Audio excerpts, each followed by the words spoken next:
Assalamu alaikum. Hello, welcome to another MACFEST event of 2021. Today I'm delighted to introduce our event, which is books, books, and more books. So today is a celebration of books. Before I introduce you to our wonderful host, I would like to let you know that you can follow MACFEST on Facebook. Our channel is MACFEST. You can also follow us on Instagram. Our page is MACFEST UK. And you can also follow us on Twitter. Our face is also MACFEST UK. You can also be part of this conversation by using the hashtag MACFEST2021 on Facebook or Twitter. And you can also be part of the conversation by using our hashtag #SpreadHoneyNotHate. So next to our wonderful host, Jonathon Davidson. Jonathon is a poet, a writer, and a literature activist. He lives in the English Midlands, but works internationally. His poetry has been widely published, and he has also written memoir and criticism. His radio dramas and adaptations have been broadcast by BBC Radios 3 and 4. Much of his work is focused on how writing, especially poetry, is experienced by readers and listeners. He is the director of the project management company Midland Creative Projects Limited, joint founder of the Birmingham Literature Festival, and founder and chief executive of Writing West Midlands. He is also the chair of the National Association of Writers in Education. So Jonathon, thank you very much for hosting this event, and over to you. Thank you very much, Suleiman. Welcome everybody. As a special start to our event, before I introduce our guest speakers, we are going to have a few words from a special guest, Ivan Wadeson, who is director of the Manchester City of Literature. So I'm delighted to welcome Ivan, to ask him to say a few words of welcome to this international event. Ivan, over to you. Thank you, Jonathan. Hello, everybody. As was said, I'm Ivan Wadeson. Manchester was designated a City of Literature in 2017. It was a partnership bid from Manchester City Council, Manchester University, and Manchester Metropolitan University, together with about 30 other organisations who represent the city's literary sector. And that now binds Manchester into a creative cities network across 6 continents of 246 creative cities, who all support UNESCO's mission to further and promote peace through culture, science, and education. So you can imagine a session that's called Books, Books, Books, and more books is going to be of interest to somebody from Manchester City of Literature. Our designation was awarded in recognition of the strength of our libraries, our learning, those 2 universities and others, live events and festivals like Manchester Literature Festival, and our independent publishing scene. We only have a small number of bookshops across Greater Manchester, or rather, we've got 15 bookshops, but they're all very small independent ones spread across the whole of Greater Manchester. But we're delighted to support MACFEST. It's a wonderful organisation that connects people across cultures and faiths. Our role is to connect people internationally and locally through reading. So as you can imagine, I'm really interested to hear more about this event, about connecting people through books, and about international links. I hope you enjoy it all. Thank you very much, Ivan, for that very warm welcome. And it's particularly appropriate to have you representing a City of Literature in our part of the world, in the UK, joining us at this event, which represents people interested in books across much of the rest of the world. So, as you will know, this event is about how we engage with books and reading, and in particular, how we access books, potentially via online platforms or in other ways, and how the ways in which we access books are changing, and how that is going to change the way in which we respond to the written word. And so it's now my pleasure to introduce our 2 distinguished guests. I'll be welcoming everybody briefly and asking them to speak for a few minutes about their work and the world of books, and then I'll be asking them some questions, and then we'll have opportunities for anybody who would like to ask a question via the question and answer facility on the webinar to ask us a question which we can put to our guests. So our first guest is Khalyla Harito. Halaela is a South African-based marketing and public relations media specialist, as well as a reading activist and bookseller. She has worked for a large media group for various Sunday newspapers. During her role there, she was awarded one of the RCP Prestige Women of the Year Awards in South Africa as organizer of a platform where women were honored for their achievements annually. Currently, she has a book box business as well as being an affiliated partner to Kabul Reads in Afghanistan. Her passion is to promote reading and educating people about the importance of books and literature. Their hobbies, besides reading and collecting books, include reading and watching the news, as well as watching films. Halaela, you are very welcome. Thank you so much. I'm really happy to be here. Hello, everybody. Assalamu alaikum. It's really such a pleasure to be part of these extraordinary guests. So thank you very, very much. So I will tell a little bit about myself and my work. I've always loved reading, and I realized the value of books from a very young age. Books are knowledge and they are power, and they really help us to enrich our lives. They make us travel to different places that we don't even know of. They make us dream. They give us hope. They give us new ideas and inspiration as well. So as you heard, I worked for the media before, and I realized how important the written word is, and what an influence it has on people. So in today's world with social media, we can actually see that people are not afraid to speak. They're not afraid to give their opinions based on what they read. So I collected books from a very young age, from high school actually. And in South Africa, we have different online portals where I can actually purchase books from the UK as well as the USA. And of course, whenever my family traveled to different places in the world, I would ask them to bring books for me. So like that, I started a small library, and I have over 500 books. And believe it or not, I read almost all of them. In South Africa, I have a small business, which is an online book box. It's called the Shopper Girl Book Box. And it's a themed book box. So every month people can order a book, and then they will get 8 gifts packaged inside a lovely box, which will be delivered to people's houses.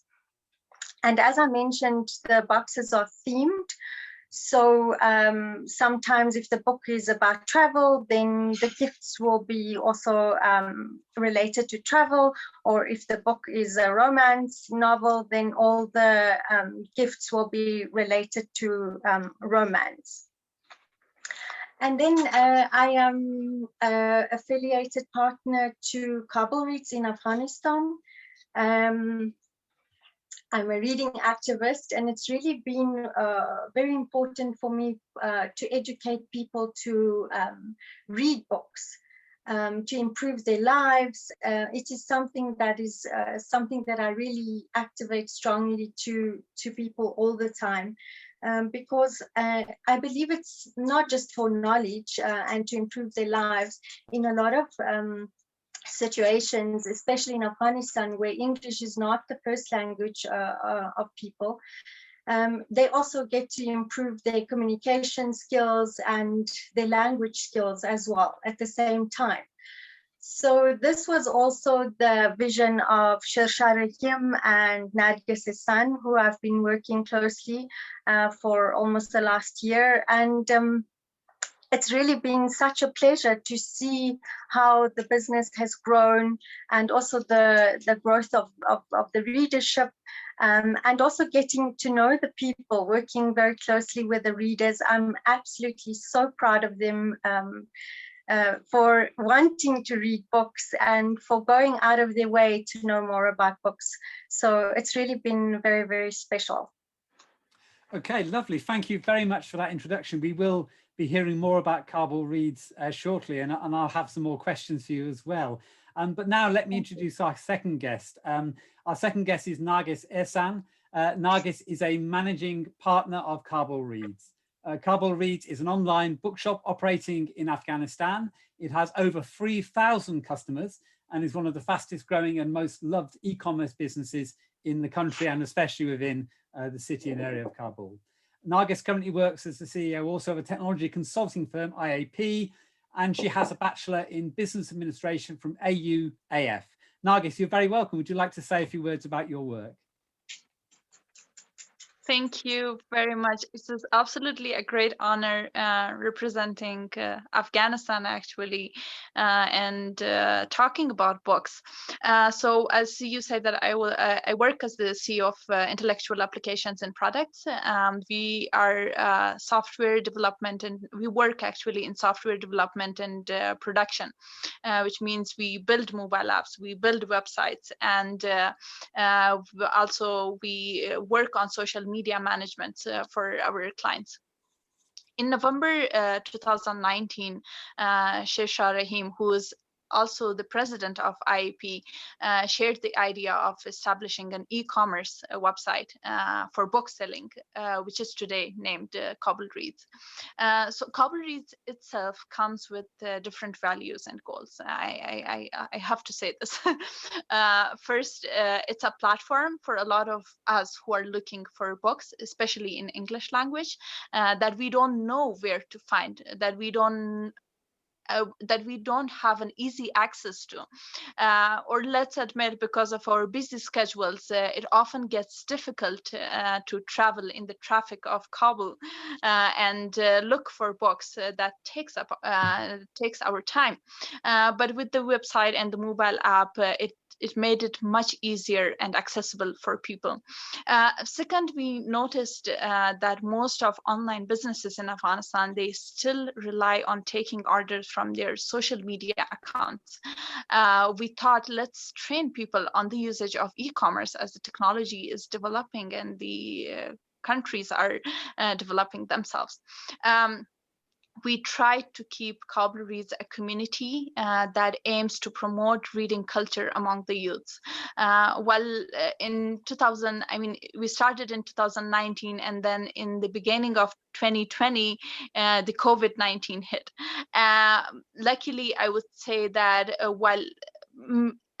Kabul Reads kept its services while most of the businesses downsized or they even closed down.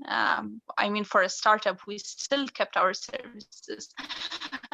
So that our aim was to encourage people to stay safe and to stay at home, having them busied with something valuable, which is books itself. So we started delivering books with masks so that they are both safe and they stay home and read.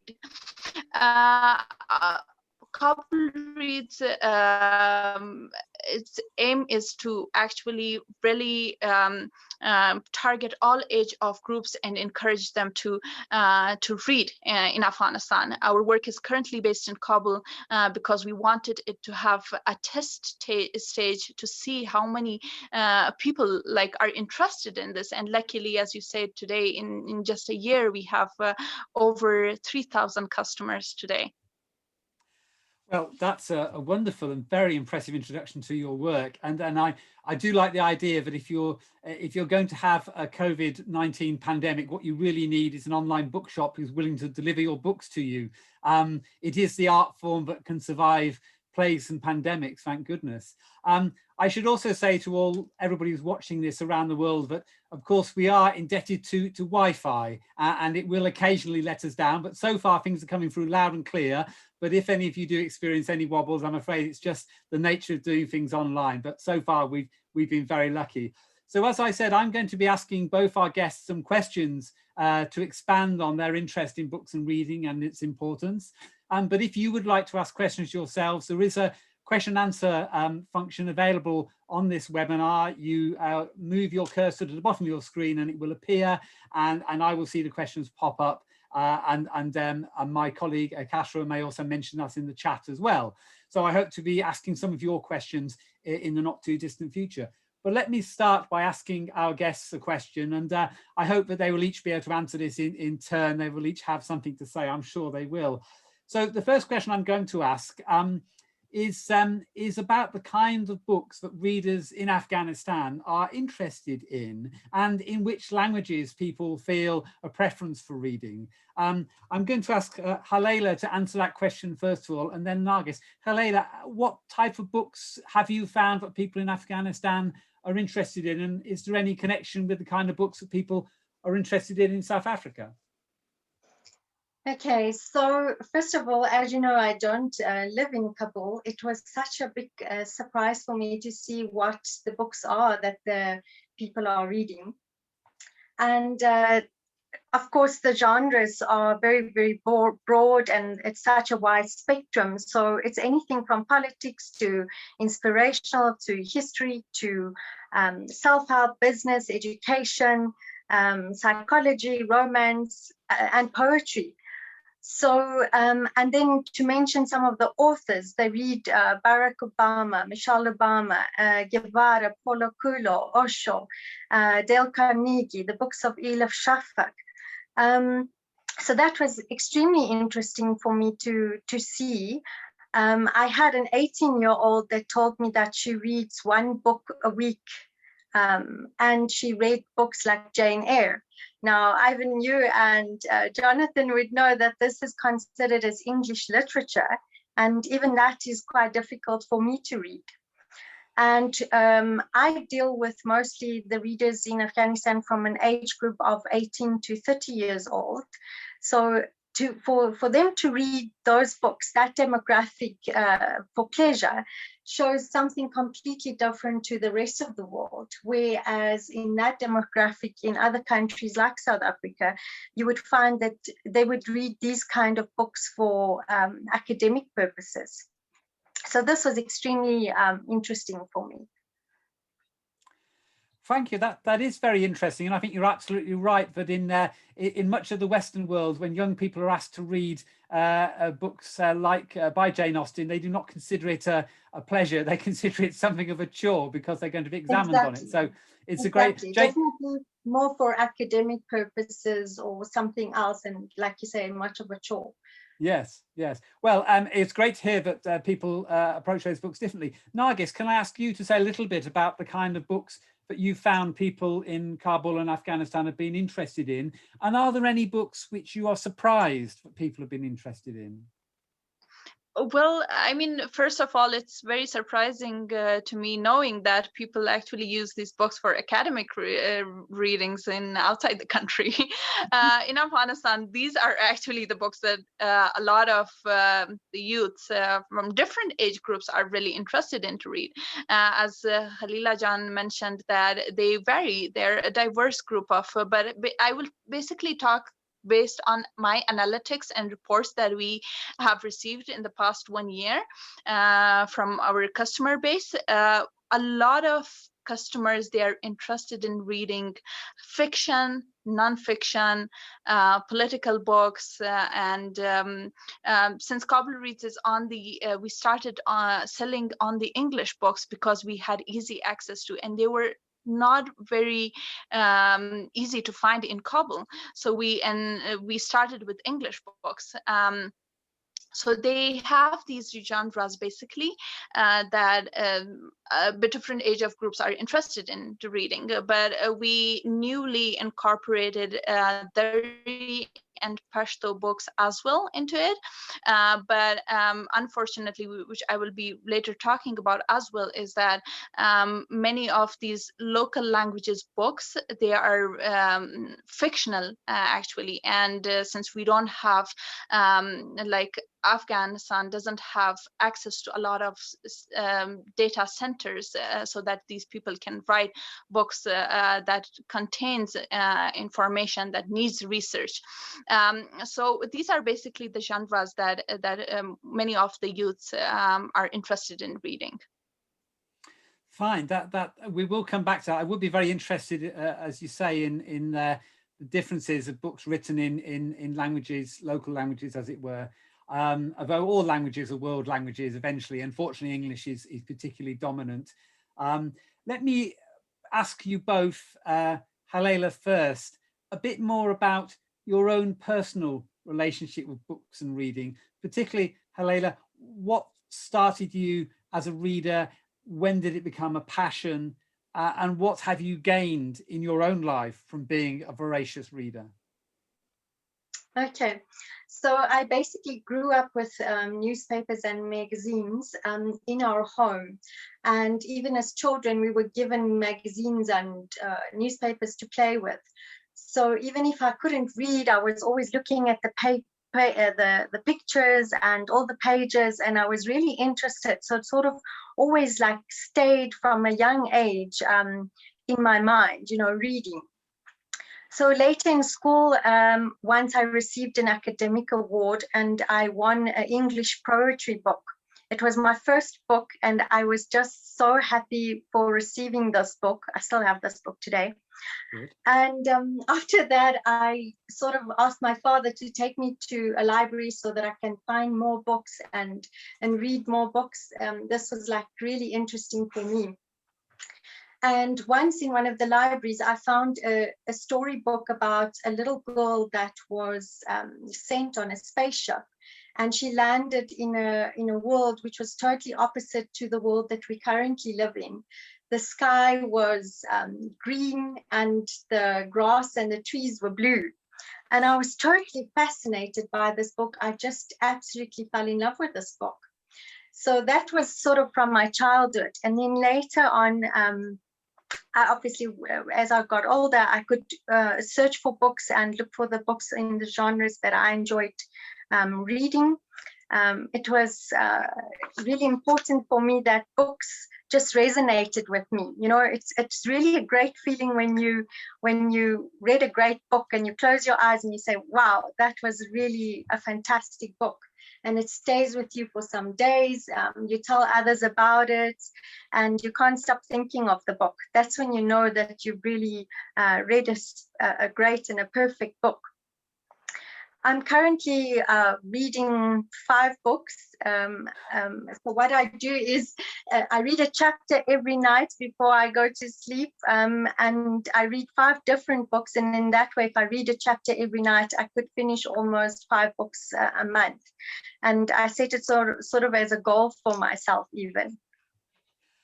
Well, that's a very impressive reading rate. I'm delighted to hear about your introduction to books and magazines simply by having access to the physical artifacts, seeing print and wanting to know what the pictures meant and what the words meant, which is probably a very common experience. I will come back to ask a little more about your reading interest in a moment, but let us hear from Nargis about what drew you to being a book reader. You are also involved in new technology and digital technology and so on, and certainly in the UK there is this sense that people involved in computer sciences and related matters, they don't read books, but you are a person who clearly has a knowledge and interest in both these areas. Would you say a little bit about how that started for you? Exactly. So I grew up in Kandahar, which is very conservative, I would say, province considered.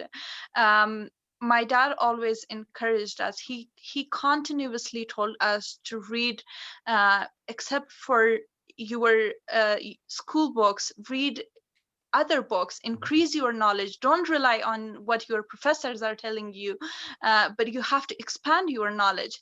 But you know, when you're young and you don't really think that it is really important until I came to the university in Kabul at AEF in 2017. Actually, I started my first book, which was Think and Grow Rich.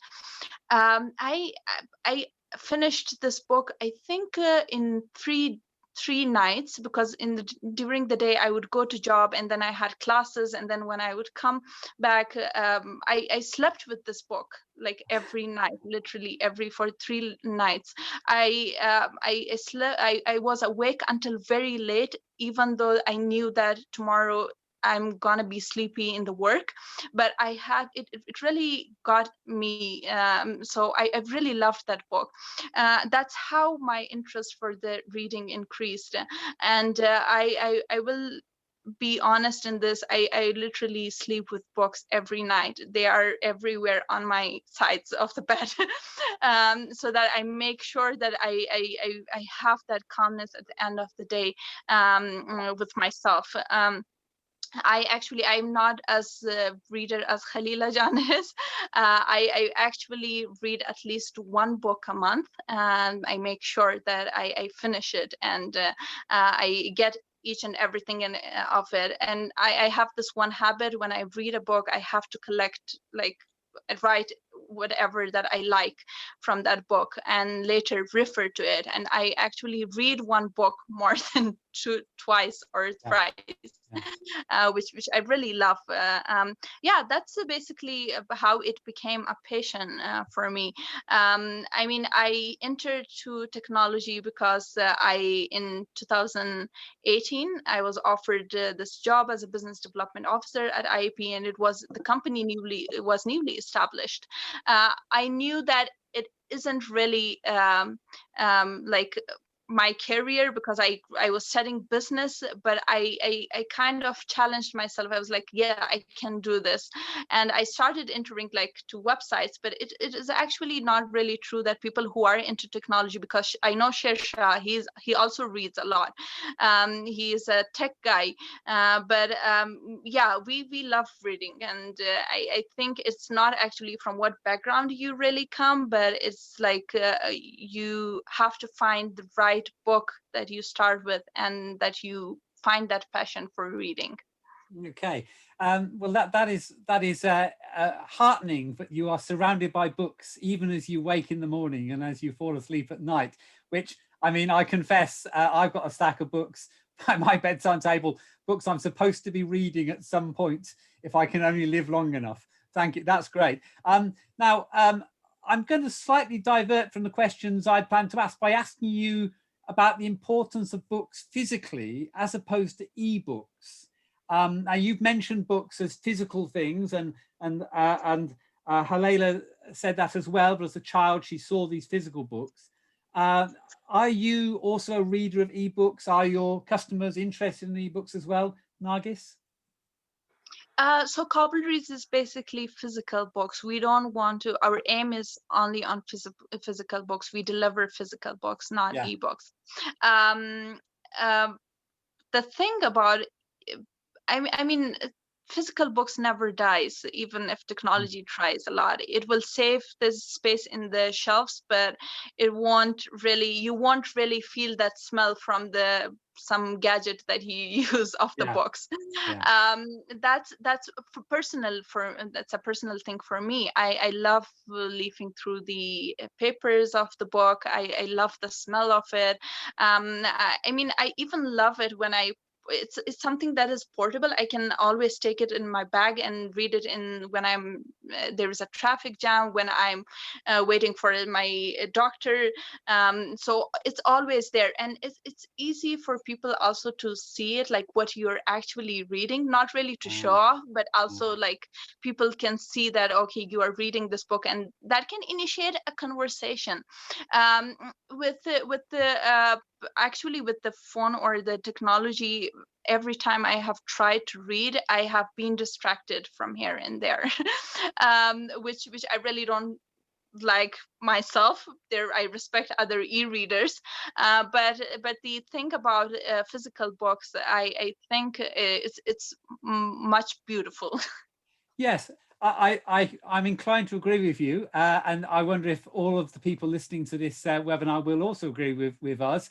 There is something about a physical book. You don't need any electricity as long as you have a bit of light, and of course you can pass them on to other people with messages, and they can get passed down from friend to friend. That's not wonderful if you're trying to sell books, but on the other hand, it's nice to know that a book is having a life once you've read it.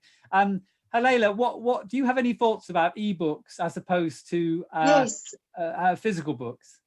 Yes, well, I like Nargijan. I actually also think it's a personal preference. I personally like to hold a book, to touch a book, to feel a book, the smell of a book. But we did see that there was a decline in print media, obviously with the startup since internet and especially in South Africa, you would find that an older generation still prefers books, where the younger generation prefers to read online, whether it's ebooks or even on apps or other online portals. So it's really a personal preference at the end of the day. But if I can say that maybe the whole COVID situation has sort of changed the world a little bit, because before the coronavirus, people had very busy lifestyles and they didn't have much time to read, so they would just like look at things on phones and tablets and things like that. But last year, during the COVID situation, we actually saw a very high spike in growth for books. And we also saw just a high spike in online stores. So that obviously showed that, you know, people had to spend more time indoors, and they were obviously reading a lot. I don't know if Ivan and you and Jonathan even know this, but an interesting fact that I saw was that last year, after the lockdown in the UK, as soon as it opened up in June, almost 4 million copies of books were sold. Mm. And that was quite a big phenomenon, almost similar to when you had the Harry Potter with J.K. Rowling.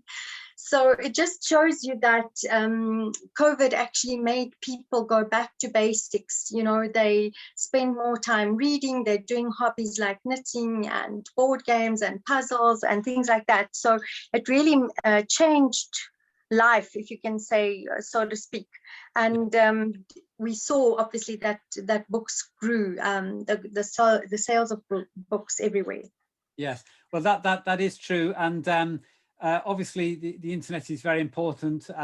It may even catch on, but books have been going for a lot longer, and we're all fairly convinced that we'll still have books in 100 years' time. Now, on that subject, let me go back to Nargis and ask her a little more about her reading, whether there are particular authors that are favourites of yours, if there's a particular type of book that you reach for at the end of your day, or that you are looking forward to reading when we finish this particular event. Would you like to say a little bit about particular books? You're muted, Nargis. You mean for a particular book that I would go for at the end of the day? For yourself, yes, absolutely. This is quite interesting because I didn't mention this. I mean, I will just touch base a little bit on this. Based on our analytics on Kabul Reads, I would actually say 70% of the women, they come and buy novels from us. They buy fictional and non-fictional novels from us. They're interested in that. And that's something that I would also prefer at the end of the day, because I like imagining the characters, the environment, and I kind of like relating to the book myself. I always feel like it tells my stories. A lot of the times I feel like it has rewritten my story in that book, but just have changed a bit. But I would also say that it depends on what kind of day I have, because if I have a really low day and I don't feel that motivation and stuff, and then I would go for a motivational book that I feel like I can connect with, that I feel like it can give me an advice on how to deal with my feelings at that moment. So that it actually, I would really leave it to how my day really goes. Okay, I understand that. Yes, and we've had some comments on the chat room. Hanain has said that the truth is that most books I read are by women. I prefer the way they write their stories. And I think you were saying that many of these women novelists are in a way writing your story. They're helping you to appreciate your own life. And there is this idea, of course, that a very good book sort of reads us in a way. Even though we are reading the book, it actually knows what's going on in our lives. I did watch a very nice interview you conducted with an American-based Afghani writer, a woman novelist, and a while ago on your website, and you were talking about that experience. Now, on the subject of books, before I move to Halaela, we do have some images of some books from Halela's library, I believe, and it may be possible for us to share those as she tells us a bit about what her personal reading interests are.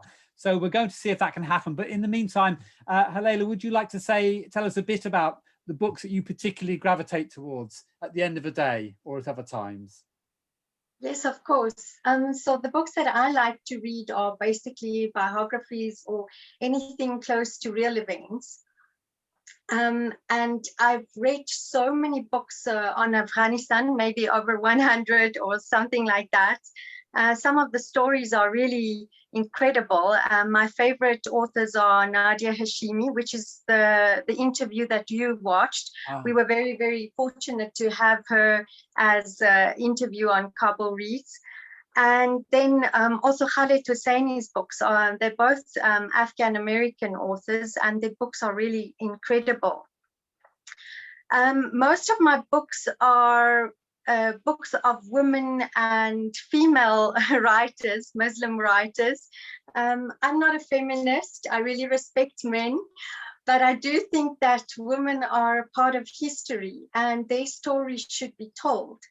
So what drew me to these books were the fact that they were so brave and had so much courage to write their stories. It was really extraordinary to see some of the stories of some of these women where they were in situations where they probably weren't even supposed to tell their stories.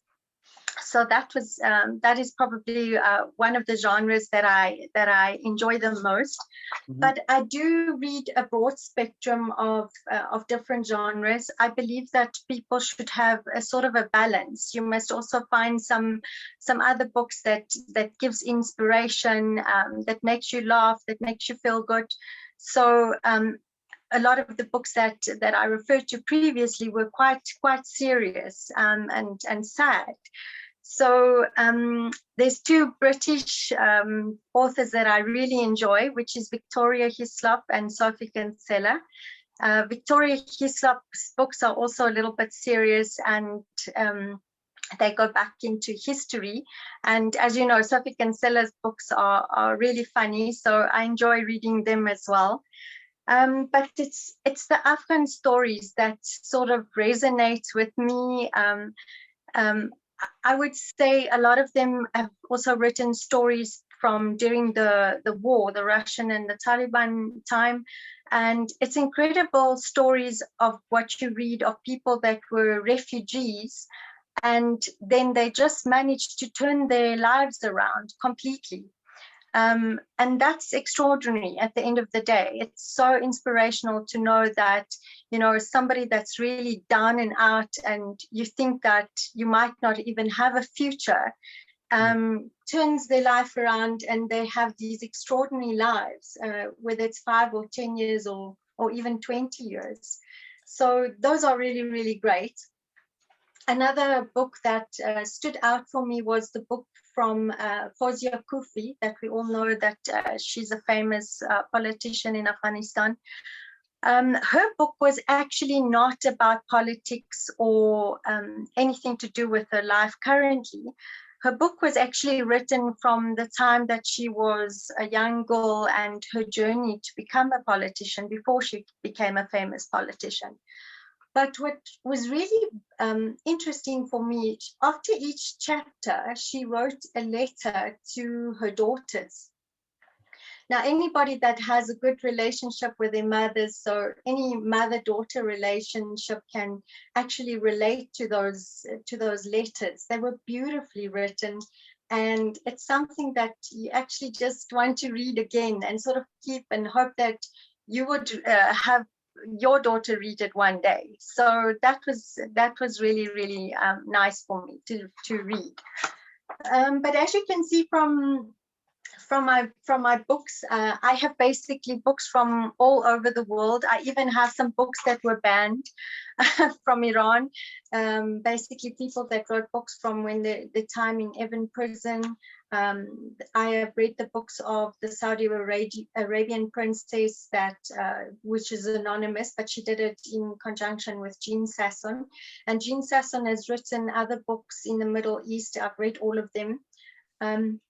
And then there's obviously stories from girls that were kidnapped and that escaped. So they were all very inspirational at the end, because it showed their courage and their strength. But mostly so, I also like to read about other countries' books from different authors, whether it's in Greece or Yemen or India or anywhere. I've read some of Kesra's books, lovely stories from Pakistan. I really enjoyed it.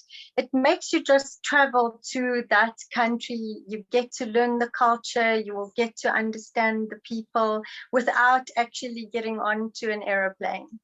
So it's been a journey, and it's really been incredible. I must say, I won't give up my books for anything. Thank you for that. And I'm reminded that Fawzia Kufi will be appearing at the festival on the 13th of March. So if people would like to hear her talk, then they can do on a webinar similar to this. We have had our first question from a member of the audience, which I'm going to mention now because in a way you are starting to answer it already. It's from Hanain, and she has asked, because you are inspirational women, as indeed you both are, what kind of books would you particularly recommend for other women to read? Now, I know you've mentioned lots of books already, but perhaps I could ask each of you, if you were going to suggest just one book that you would recommend to another woman around the world in whatever language they chose to read it in, is there a particular book you would pick? Nargis, I'm afraid I'm going to put you on the spot to see if you can suggest a book or an author that you'd like to recommend to Hanain, and then we'll go to Halaela. Nargis. Definitely. I mean, I would definitely recommend this book. I have been recommending it to a lot of people already, even sending it as a gift to people so that they can just enjoy the content of it. This book is named Rumi's Daughter. It is by Muriel Moffrey, and forgive me if the pronunciation is bad. I simply was in love with this book. I still am in love with how it describes think about love, passion for learning, patience. It teaches you about patience. It evolves on different important lifestyles. It encourages you to travel to different places at different times with the character. I would really recommend this book. That's it. I can just say that about that book. It's simply amazing. Okay, and that's Rumi's Daughter. That's what it's called. Yeah, I've written that name down, and I hope we can share information about that book through the festival at some point. I particularly like the point you referenced there, that when you read this book, you too can travel. You can be in other places, you can experience other people's lives, you can understand people better through literature, which of course is one of the great things about fiction, is that although it isn't necessarily the truth, it creates a kind of truth that it offers to us as readers. Thank you very much for that recommendation. I hope Hanain will take note of that. Halaela, do you have a book which you can be equally passionate about? Well, I wouldn't just say even one book, but I just mentioned the book of Fawzia Kufi that obviously stood out for me. But if I can say, there is a book called Mina, which is also an Afghan book, and then the books of Nadia Hashimi. There's really just so many to actually mention. It's difficult for me to pinpoint one specific book to say that is the best book and that's going to change your life. I could rather recommend 50 women's writers' books, and that's given me inspiration.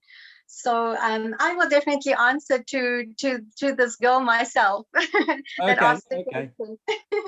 Well, and in fact, it would be if Hanain would like to suggest in the chat or the question and answer session, if there was a book she'd like to recommend to the rest of us, then that would be delightful. I have been told that we do have some slides that Nargis has prepared of books, and while I'm asking the next question, maybe we're just going to share those as a selection going across the screen, so that you can watch them as we talk. My next question for you both. I'm sitting a long way from Kabul. I know the kind of people who go into bookshops in my city, Birmingham, in England. and I have a sense of who uses the libraries in my city. I don't really have that understanding of who a typical reader is in Kabul. What kind of job they might do, whether they're mostly women or mostly men, if they are people who are studying other subjects, what type of work they might be doing. It's a very difficult question to answer, Nargis, but would you like to give us a little picture of a typical person who buys books from Kabul Reads? Since Kabul Reads is an online bookstore, yeah, so you don't the know who they are. the orders usually come online, but Yeah. luckily we have one day a week open for customers to come and like pick the books themselves. So usually these people, they are people who are newly starting reading. They are young, and they want to they just want to read something that really helps them to find that passion for reading more books. That's how I would describe them. I mean, Afghanistan goes through a lot of challenges, and reading books is an escape for them. So they would really I mean, on the genres I can't really say. I mean, they would pick from different genres. They would even pick poetry from Najwa Zebian, who is a very famous poet from Pakistan, and they would pick, for example, books from Elif Shafak. A lot of people in Afghanistan, both men and women, are in love with Elif Shafak's work. They are in love with Dale Carnegie. They are in love with Paulo. So those are the most demanded books right now in Kabul, I would say. And a supplementary question before I ask Halaela about a typical reader in her mind in Afghanistan and in South Africa. But a supplementary question. How are books particularly expensive? I'm imagining that there is a particular cost in physically getting them into the country. I'm assuming that they're not being printed in Afghanistan, but they are being imported. Are they considered a luxury item for people? Exactly. I mean, it is considering the economy of Afghanistan, although the prices that you would see that in the comparison to prices in US or in other countries, they are much cheaper, but still unaffordable for many of our Afghan fellows. We do try to offer discounts from time to time. We import these books from our neighbor countries, and we try our best to put like the lowest prices on them, but still we receive on times we receive like feedback from people to decrease our prices because they are unaffordable for them to. But we really are trying to help them to afford the books. We try to create discounts for them, or throw a competition online so that they can win a book and read it. I mean, that's the strategy that we use currently. Yeah. In fact, we've just had a note in the chat from Sajjad asking whether there is any way in which people in parts of the world where we have greater access to books and perhaps more funds to buy them, if there's a way that we can help our fellow readers. I personally, I have too many books to read. I shouldn't complain. I'm not complaining. But, I would love other people to have access to these. I don't want to give charity. That's not always the right way. But I do want to help people find a way of making books accessible. Perhaps that's something we can have a think about later on in our conversation. Because obviously it's wonderful to know that I, as a reader in the UK, can be supportive of readers in other parts of the world. But for the moment, let me move on to Halaela and ask her if she can say a bit about any sense she's got of a typical reader in Afghanistan, but perhaps more importantly, as you are in South Africa, if you have a sense of who a typical book buyer would be in South Africa, and where the books are in South African culture, if they're considered to be a luxury to any great extent, or if they're commonly available. Thanks. Yes, I would start with the South African readers. Yeah. So the specific reader in South Africa always follows a specific genre. So if they like history, they will buy all the books of history, and also authors. They follow specific authors. So I mentioned earlier the books of Sophie Kinsella. She brings out quite a lot of books, and she also wrote books under other names. So people here would follow her and buy each of her books, and even whenever she launches a new book, they will buy it. So that is typical of South African readers. It's also difficult for me, as my book box here is also online, so I can't exactly see the type of reader. But what we do know from the publishers in South Africa is, because we have very large publishers that bring in books from UK and the US and all over. And also we have a large number of South African authors, so people that actually follow them. So the publishers here know the market in South Africa, so they know what sells and what doesn't sell. So they know what to sort of put into the bookshops. They know what people would read. So there's always a specific market, and I think that sort of happens for each country. So in the same with Kabul Reads, you know, you can see which are the best sellers, which are the books that don't really sell. So in that sort of with those graphics, then you can sort of see what books are necessary and which ones are not.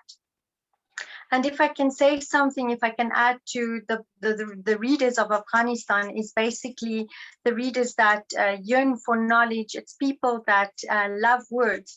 If you look at the history of Afghanistan, the culture is very rich with poetry and reading and writing. So I always say that beyond the Hindu Kush mountains and the Silk Roads, you actually find so many more stories that's not told yet, so many more books to be written, and then so many more surprises by the type of books that readers would read. So that is what I would basically say about the typical readers of Afghanistan. Yes, that's a very interesting point you raised. It had crossed my mind, but of course, my sense of literature in Afghanistan and neighbouring countries is of a great poetic heritage going back thousands of years, certainly hundreds of years, a literary heritage which certainly matches any other literary heritage in the world, but perhaps we don't see so much of it beyond those particular countries. And Nargis, you did mention at one point that people even sometimes want to buy poetry, which made me think I will ask you about poetry and whether amidst people's interest in buying novels published around the world and biographies and factual books and self-help books, are people also interested in simply buying books of poems to read slowly to themselves and their families? Definitely. Yeah, I'm on mute. You're on. Yeah, You're definitely. I mean, I would say that the books, the poetry books, a lot of women actually show interest. A lot of female shows interest buying these poetry books. I mean, based on what we have seen so far with Najwa Zebian's book, and there are a couple of other books that are published and named her Volume 1, her Volume 2, and actually a book on hem. Actually, it's a poetry book.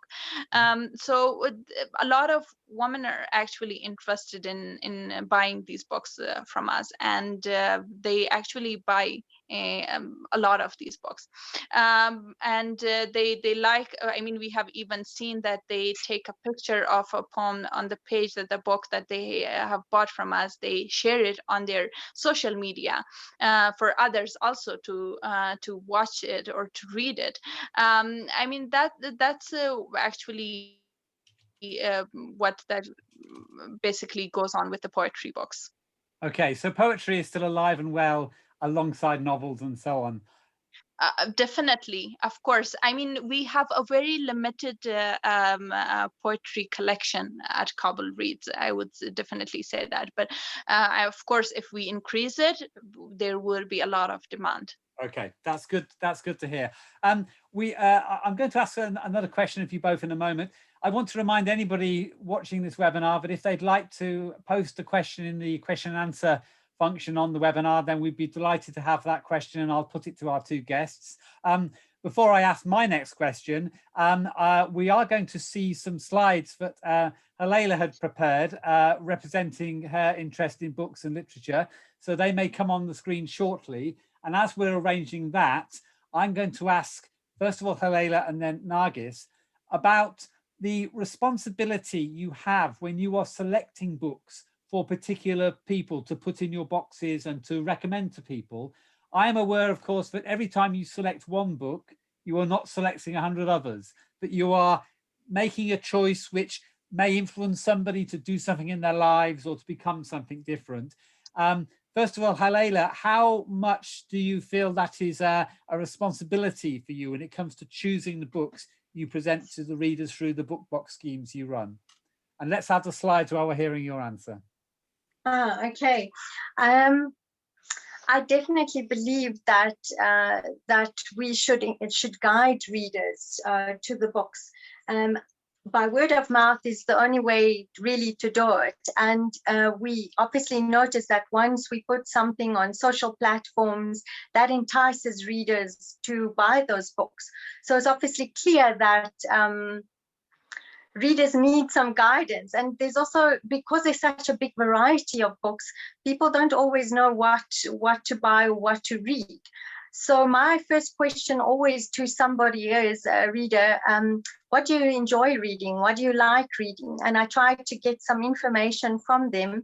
And then I would give them sort of a selection of books that I could recommend to them. But I really think by word of mouth is really one of the best tools, much better than any other tool, even on a social media platform, because if I can show you a book and I say to you, please read this book, it was absolutely amazing. You're really guiding that person and creating an interest in a book. With my book box in South Africa, it's really rather difficult because they don't have a choice. I select the books, they're all new books from publishers that get launched. So as all publishers work in different countries, I select the books prior, maybe 2 months or 3 months before the books even arrive to South Africa, because we always get an idea of what books are going to come to the country. So I select the books from there, and it's new books. And then the people can still see, they still have a choice if they want to buy the book box or not, but it's mostly newly launched books. And I always try and select books that I sort of know that will sell, or it's authors that have had bestsellers or has had lots of books that were sold. Well, obviously, sorry, if I can just say one more thing. Online stores obviously have a big advantage because you basically just click on the book and you get a full description of the actual book. Whereas if you go into a bookstore, you have to spend hours picking out a book and reading the back of the book to see the description. Whereas on an online store, you can basically just click, click, click, and swipe left and right, and you'll be able to see a much big variety in a much smaller time frame. And then you have the convenience of the books being delivered to you. Well, I appreciate exactly what you say. That is a wonderful service. Although, of course, I have to admit that I like wasting hours and hours in bookshops looking at books. Yeah. And but also, I could easily spend all my money on books if I bought online, because it is so easy to just click, and I need to make sure I still have money to buy food and stuff like that. That's true. That's true. I must be honest for myself. Also, I buy a lot of my books online, but still, whenever I get an opportunity to spend a few hours in a bookshop, I mean, who doesn't want to do that? Yeah. So I'm one of those people as well. But I do think that in future, that you will find that massive libraries and dense bookshops will become limited.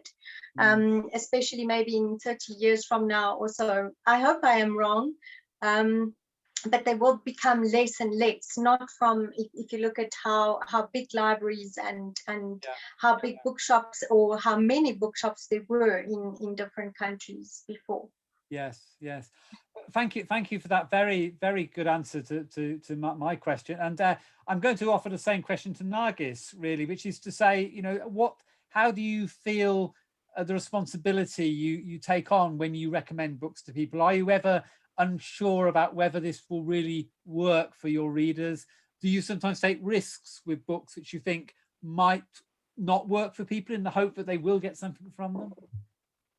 Exactly. I mean, it's quite difficult. And at Kabul Reads, I mean, I mentioned in the beginning that it's a community, and we want to share this responsibility with all the customers. So we use different strategies, actually. We ask a customer, okay, tell a book that you have read, that you have really enjoyed. Please write a short review on it, your perspective on that book. What did you read? What did you like most about that book? And then we put that book on our social media so that customers can easily have a short perspective on that book from a customer review, from another customer who has bought it from us. So that is one of the strategies that we use, sharing the responsibility and asking our customers for a review of that book, and then promote it on our social media and post it. The other strategy that we use is that we look at the demand in the messages that come to us. So a lot of people will be asking for Paulo Coelho books, and then we see, okay, so there is a demand for his books, and then we start publishing them. But our posting strategy also differs. We have to think smartly about everything.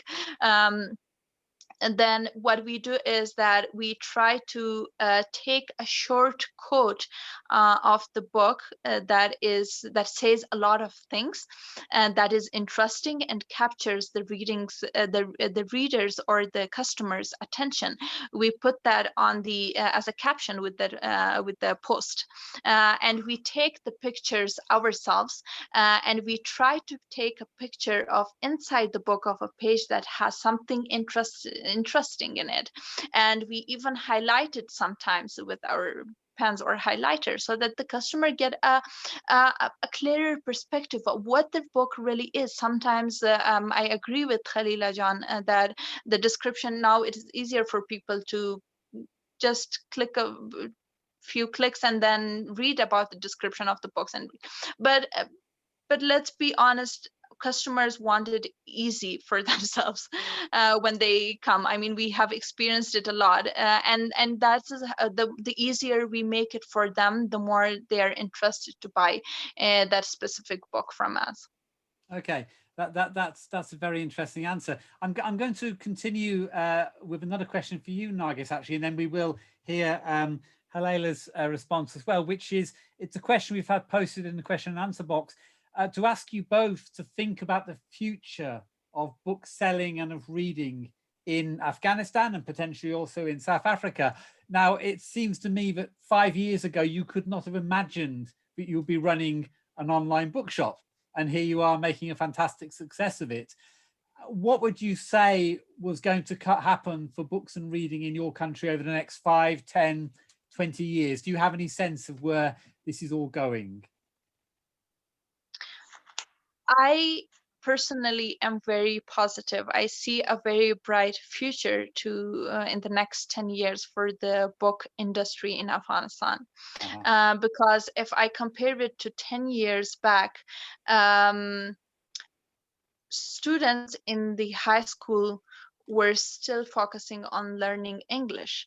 But today, if you see that high school graduates, they have started reading books in English. I mean, 10 years ago, they were starting to learn English, but today they are reading books in English. They are trying to understand them, which is a huge progress itself, looking back.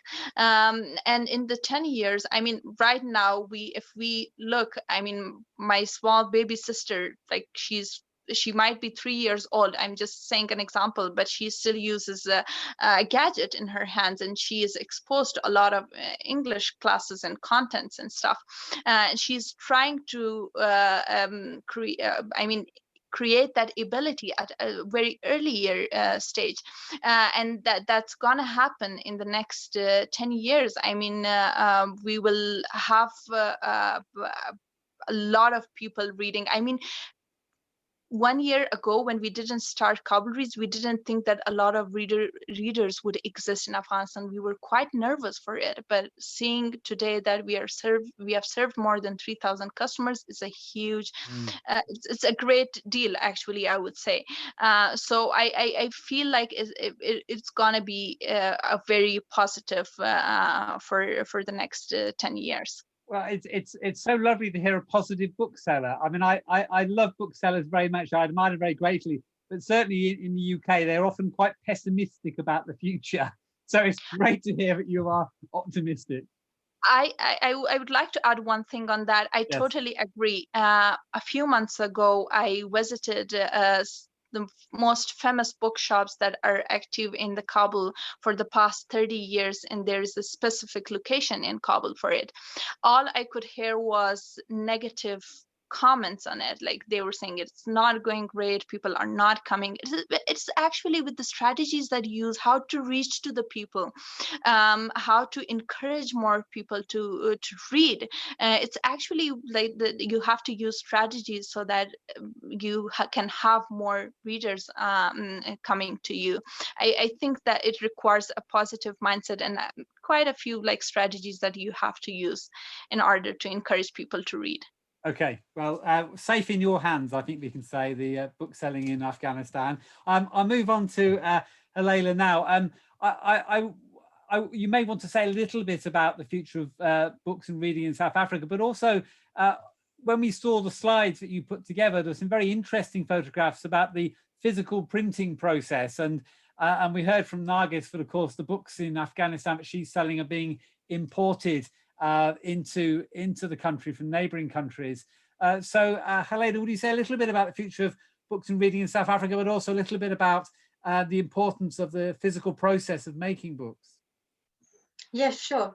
So I would say I would also want to be positive. I am a very positive person, so I don't want to be negative. And as I am a reading activist, and I always tell people to read books, so I don't want to say negative things as well. But I do have to agree with Nargis, and it's also about your approach and how you get readers to buy books from you.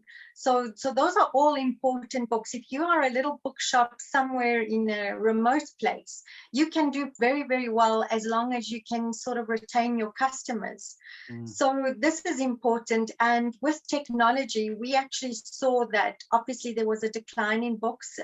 In most Western countries, you would find that a lot of people just read online, and ebooks are much cheaper. So the internet became a huge threat to the book business and to print media.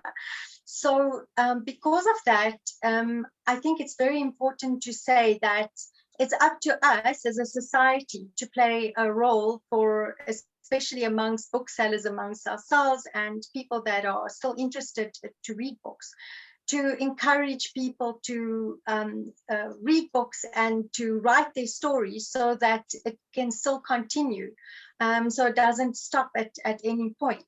And we have to sort of cultivate a reading environment for young children today, because they just grow up with mobile phones and computers and laptops and things like that. So you actually, as a parent, have to start teaching your children from a young age to have a love and respect for books, and you have to cultivate it for them. You have to take them to libraries, you have to take them to bookshops, even if they're not interested in reading as such. You have to leave them there so that they can be surrounded by it, and you have to actually show them the respect of and the value of pen and paper that come from way back in history. So as much as I'm saying that, I mean, we know that technology is here, it's here to stay, and it's obviously going to continue and change a lot of things in the world. So we always have to think of innovative ideas on how we can stay ahead of time and sort of, you know, keep the readers enticed in some way. So I don't say that we shouldn't embrace technology, we have to. But on the other hand, we have to look at certain ways on how to keep the readers. Thank you for that answer. We are getting some more questions through, so I'll relay some of those to you. One of them, I think, responds to the description Nargis gave of people gradually finding reading English easier, and instead of going from learning English to reading English fluently. And the question is about whether there is an issue with the English language becoming such a dominant language when it comes to the book industry across the world. I know it isn't the biggest language, but it's still extremely dominant. And I wonder whether Nargis, particularly in a country the size of Afghanistan, it's a large country, but it's not the biggest, whether you feel that there may be a danger that books in other languages will be squeezed out because English will become dominant. What would you say, Nargis? Actually, I would say it is. It's really dependent on the person. It's dependent on the person's choice. I mean, they can keep both on the same level for themselves. I have seen people who are reading English books and at the same time reading Dari or Pashto books with them, so that they can keep that balance. I would say that people now have understood in Afghanistan the value of knowing your own language, learning your own language and reading in that materials, because it's in such a huge demand. I mean, for Dari speakers, it's important to learn Pashto, and for Pashto speakers, it's important to learn Dari. And for both of these, English is important to learn. So they have to make that choice for themselves, because they want to go somewhere in the future, for example, to another country for higher studies. They want to work in the government in a higher position. They have to know all these three languages. So I would really give that to the person's choice. I mean, even if you know, they say that society is more driven by its people. I mean, it's people's choice that how they keep those values in the society balanced, so that one does not overpower the other one.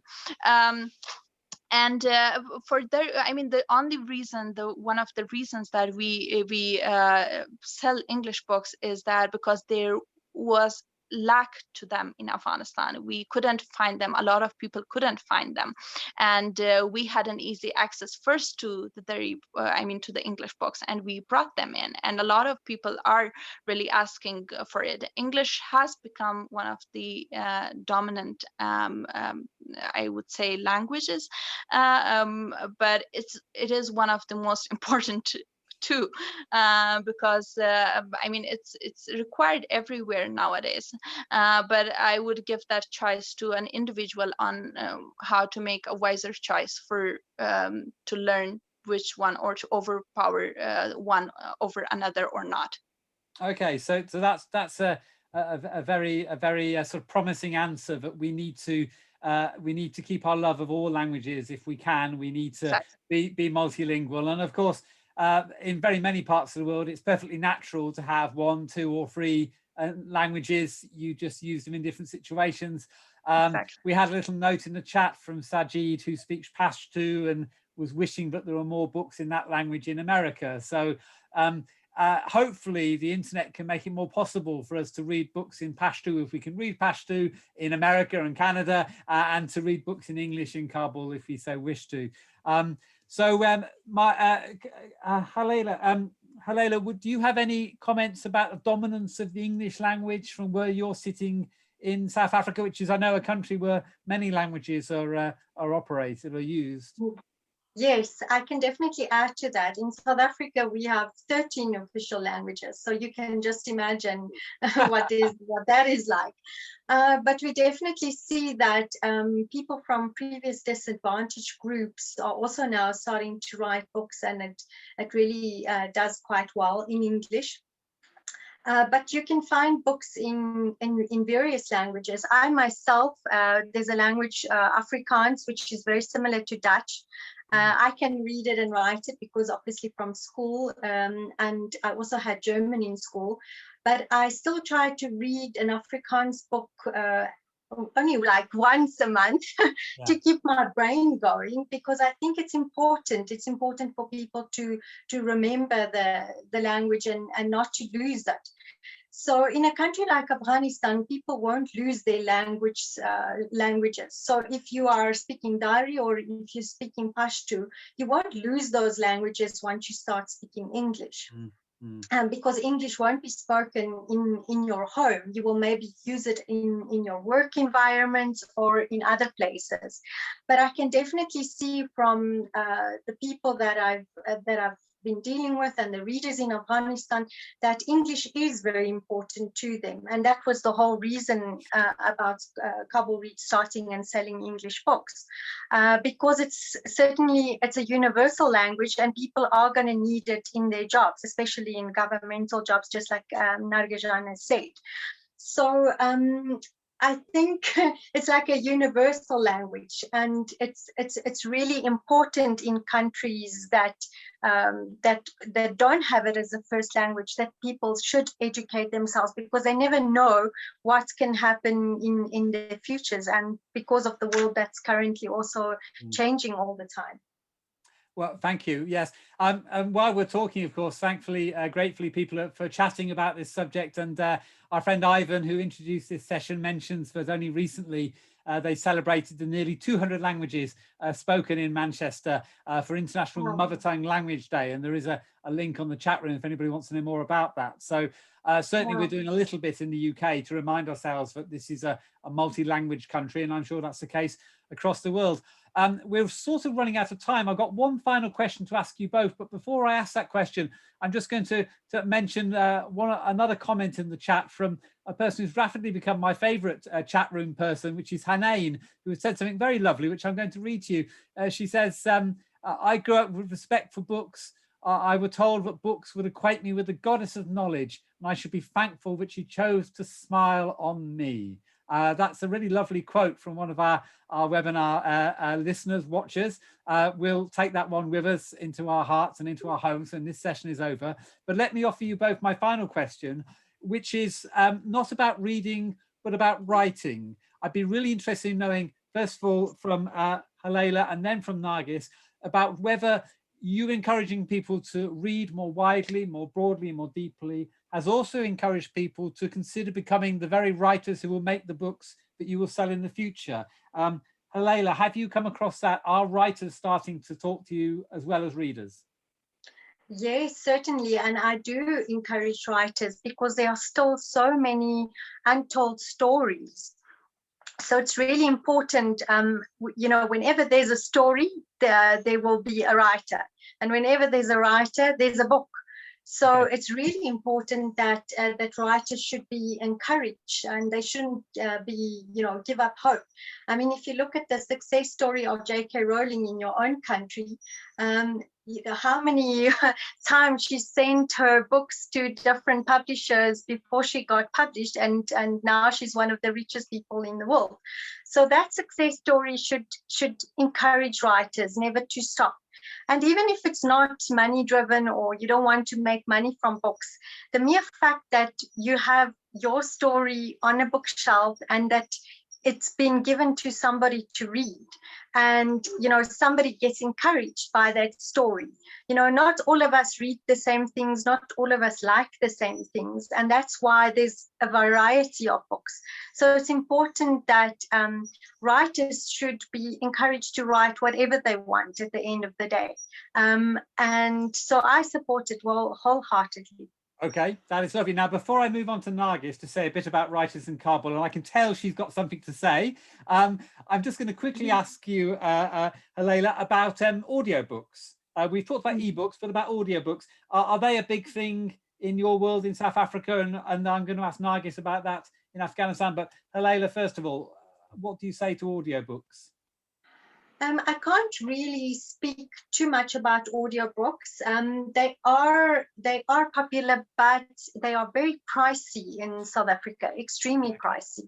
Okay. So because of that, I think it's a matter of the economy, and people don't really want to buy them, because especially if they are international books, people just won't be interested to pay that kind of amounts of books.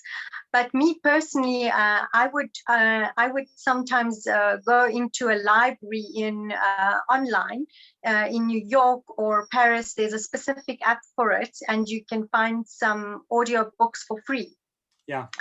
So I'm sure there are other people like me that does that, but I can't give you an exact or a perfect answer for that. Okay, well, thank you anyway. That was a question from our question and answer room. Nargis, before you talk about writers in Kabul, do you deal with audiobooks at all?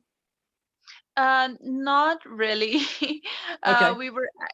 Not really, but we did consider it a month ago. But when we, as Khalila John mentioned, we looked at how much it would cost us to actually make it, and it was quite expensive. And then we were like, okay, we put this aside for now, but for future, yes, why not? Okay, so possibly in the future. But let us hear an answer from you now about writers in Kabul and Afghanistan, and whether you have any connection with them, whether they are becoming more prevalent. Exactly. So one of our missions in Kabul Reads is to bring in our Afghan writers and publish their books, give basically this platform for basically have this platform for them, so that they can put their books there, and so that people can buy them. We are fortunately contacting the Afghan base currently in Afghanistan. We are contacting them to bring their books on our website, and we are planning on starting like a YouTube channel or like a TV show actually, and actually on YouTube. We will have named interviews with the writers. They will be all Afghan writers, and we will be talking about the process of how their books that were published, so that it can be a lesson for other youngsters who want to become writers. How to get the motivation to write a book? What is the process actually in Afghanistan? How did that specific writer reach and publish their books? To basically help other writers who are newly starting them to join this process as well. I totally agree with Khalila. There are many stories to be told in Afghanistan, and we have a great potential. We have great writers who are ready to tell these stories, and eventually they will, and they are working on it. So yeah, we are closely working and will be working in the future with Afghan writers. Good. And just a supplementary question about that. Do you think those writers will write in English, or will they write in Pasture or another of your own Afghanistan languages?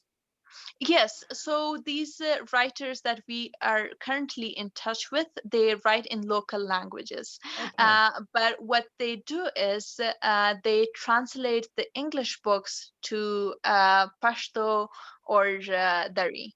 So that's what they do. But I hope they write one day in English, and there are people who are working on it. Actually, some people really reached to us saying that I'm publishing my book, if you can help me find someone to connect with, to look over it and review it. So people are still like unaware of the process of like how the publishing really works in Afghanistan, who are actually entering new to this phase. But yes, definitely. Okay, so we can be optimistic about reading and book selling in Afghanistan. We can optimistic about Afghanistan literary culture, about writers and people who are going to provide those books that you're going to sell. We've almost come to the end of our session, so I would like to, before we finish, just ask you both if there's anything else you'd like to say before we go. We'll start with Halaela. Do you have anything else to say as a final message to all our watchers? Yes, I want to say that in countries like South Africa and Afghanistan that have high crime rates, high unemployment, poverty, war. In South Africa, we had very high coronavirus, which is still continuing with the variant, as in the UK. Yeah. I think people do things that we're all human at the end of the day, and people do things that make them happy. So if one of your hobbies is reading, it is something that people will always continue doing, you know, because it relaxes them, it makes them calm. So I just think that we all have our hardships in life. But if we continue doing the things that we really enjoy, that is the most important at the end of the day. I want to say that I'm always optimistic about books, and I really want to encourage people out there to continue reading and to improve their lives. It's really, really important. Wonderful. That's a very nice message for you to finish. Nargis, from where you are in quite late in the evening, I imagine, in Kabul, I imagine you're looking forward to reading a book and going to sleep. But would you like to say a few words before we finish? Exactly. I mean, I would just want to say that it's when it comes to reading books, focus on having fun, focus on enjoying that read. Don't focus on finishing every book, but just enjoy it. And I would even say that write publicly about the book that you read, and hear some people's thought about them. Yeah, well, that again is another lovely sentiment, and it reminds me of what you said earlier about the importance of being seen to be reading a book, but actually just people watching you, seeing you in some space with your book. It sends a message to other people that this is a good and ordinary and positive thing to do. So we should always carry books with us, whether we're reading them or not. We should have books on our person. That's my final message. We've come to the end of our session, and as many of you have said in the chat room, it's been an absolute delight to be able to bring two fascinating speakers together from South Africa and Afghanistan. Thank you, the gods of Wi-Fi, for allowing us to communicate so freely. We really have had no problems at all, which is amazing, because it could have gone so wrong, but it has gone so right. So you are both blessed with good internet, and I thank you for that. It's my pleasure to thank all of the staff on the MACFEST team who have brought this event to you, and to remind you that there will be many more events coming forward. If you look in the chat room, there's a list of events. If you go onto the MACFEST website, there's a list of events. Wherever you are in the world, you can access these events if you have a bit of Wi-Fi and a device. So I do encourage you to go and hear writers and go and hear other artists and other cultural people talking about their work as part of the Muslim Arts and Culture Festival. Thank you also to Ivan Wadeson for introducing our event so nicely, and for contributing through the chat room, and we wish him well with the Manchester City of Literature. We look forward to Kabul becoming a city of literature, although it sounds like it already is, and we're very pleased that you have at least one of those in South Africa. And we have absolutely come to the end of the time. I would like to thank you all, and to say, wherever you are in the world, good morning, good afternoon, or good evening, or good night, and please enjoy reading wherever you can. Goodbye from all of us, and we're going to wave in the way you wave when you're on the internet, which is like this. Goodbye. Bye, everybody. Thank you so much. Thank you so much. Bye.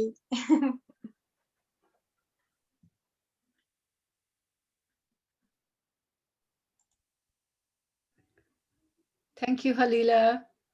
Thank you, Nargiran. That was fabulous. Absolutely amazing.